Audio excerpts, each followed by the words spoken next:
Le 25 juillet 1945 marque un tournant pour les États-Unis, lorsque leur politique étrangère se fixe comme objectif central la domination mondiale, visant notamment la Russie et la Chine.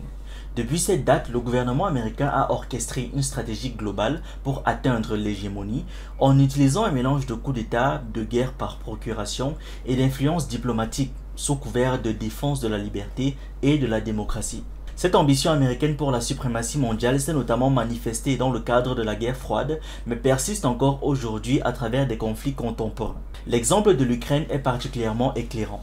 Les États-Unis, selon plusieurs sources, auraient joué un rôle dans le coup d'État de 2014 qui a abouti au renversement d'un gouvernement ukrainien neutre et démocratiquement élu, créant ainsi une rupture stratégique dans la région. Depuis, l'Ukraine est devenue un point de tension majeur entre l'Occident et la Russie, cette dernière voyant dans cette influence croissante des États-Unis une menace directe à sa sécurité.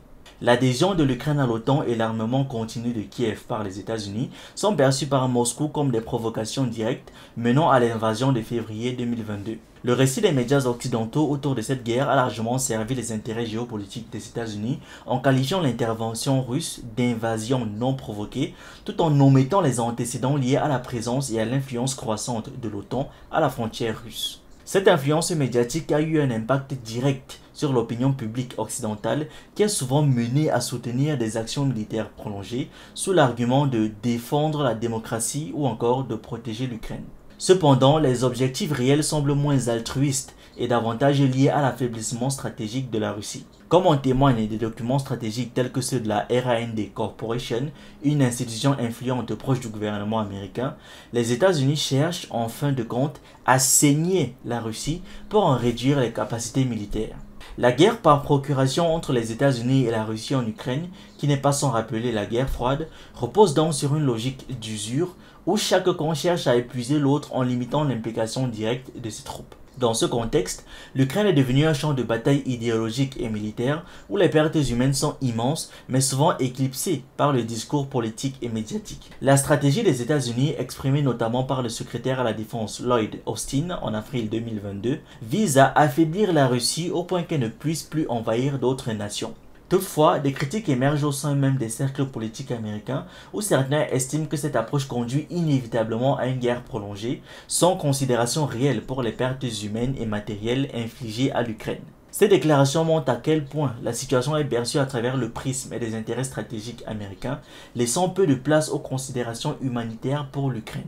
Pour maintenir le soutien public, le récit médiatique a souvent recours à des images d'empathie envers les civils ukrainiens, présentant la guerre comme une lutte noble contre un agresseur sans pitié. Toute dissidence ou suggestion de négociation est souvent rejetée comme de la propagande pro-russe, créant un environnement où le débat critique est limité. La militarisation de l'empathie permet de justifier l'envoi continu d'armes et d'aide tout en reléguant la diplomatie à une position de faiblesse. Les médias occidentaux, notamment par le biais de grands groupes influencés par des intérêts économiques puissants, jouent un rôle clé dans ce façonnement de l'opinion publique, rendant toute alternative à la poursuite du conflit presque impensable pour de nombreux citoyens. Le parallèle avec des conflits précédents tels que le Vietnam ou l'Afghanistan est frappant. Dans chacun de ces cas, les États-Unis ont fini par se retirer après des décennies de guerre, laissant derrière eux des pays dévastés et des populations traumatisées. En Afghanistan par exemple, les images de la chute de Kaboul et des civils accrochés aux avions lors de l'évacuation américaine en 2021 ont mis en lumière l'échec d'une stratégie qui se soldait par des pertes massives sans objectif clair atteint.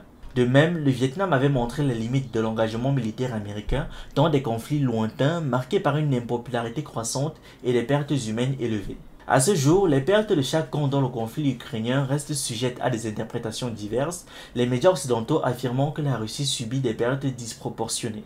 Cependant, la réalité d'une guerre d'attrition où le contrôle territorial intervient seulement après l'épuisement de l'adversaire laisse penser que l'Ukraine se trouve dans une position critique marquée par une diminution progressive de ses ressources humaines et matérielles. Cette situation fait émerger un changement de récit dans les médias occidentaux avec de plus en plus de voix s'accordant sur l'idée que des négociations sont inévitables. Les États-Unis, ayant longtemps maintenu que l'Ukraine gagnerait, commencent maintenant à moduler ce discours en reconnaissant que la guerre pourrait nécessiter des concessions douloureuses. Ce changement de ton indique que, face à une réalité militaire complexe, le contrôle narratif initial se heurte aux faits. Les États-Unis et leurs alliés européens se trouvent à présent confrontés aux conséquences d'une guerre qui menace de s'éterniser, tout en ayant des répercussions économiques et politiques majeures sur leur propre population. Le coût croissant de la guerre, combiné aux difficultés économiques globales, pousse donc ces gouvernements à envisager d'autres options, alors même que la Russie continue de renforcer ses positions.